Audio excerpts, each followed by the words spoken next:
अस्सलामुअलैकुम dear students. वालेकुम सलाम। आज के लेक्चर में हम लेटर जे सीखेंगे। कौन सा लेटर? जे। जे, शाबाश।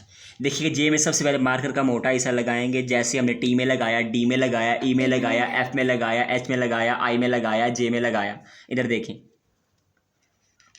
और ये नोक इसमें करता हूँ। और पूरी इंग्लिश राइटिंग में ये रूल सेम है। अगर लाइन आ जाती है मोटा हिस्सा है बारीक कर दें, बारीक है तो मोटा कर दें। ये एक रूल सबकी जगह पे सेम है। दोबारा देखिए, 1 2 एंड नोक, और ये उसके बाद ये हमारा जे की शेप है।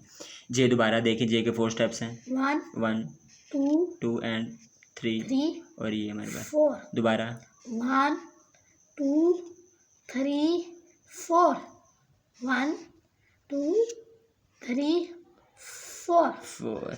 ठीक है। और जितने भी कैपिटल लेटर्स हैं वो हमारी 3 लाइन में आते हैं। कितनी लाइनों में? 3 लाइन में आते हैं। और बच्चों को ना 3 क्लास से, ठीक है, 3 क्लास तक पेन यूज़ करवाएं, पेंसिल, और बाद में मार्कर यूज़ करवाएं। 4 क्लास से क्या यूज़ करवाएं? मार्कर यूज़ करवाएं। उन्हें मार्कर का इस्तेमाल करवाएं और उनको खुदारा डायरेक्ट लफ्ज़ ना बनाएं। 100 साल तक भी लगे रहेंगे तो डायरेक्ट लफ्ज़ नहीं बना सकते वो, तो उनको स्टेप के साथ करवाएं। ये स्टेप लर्निंग हम शुरू कर रहे हैं, और एक्टिविटी बेस्ड लर्निंग करवाएं। उनको स्टेज पे बुलाएं, उनसे स्टेप सुने, ठीक है। तो ये देखिएगा, स्टेप से हम सीखते हैं।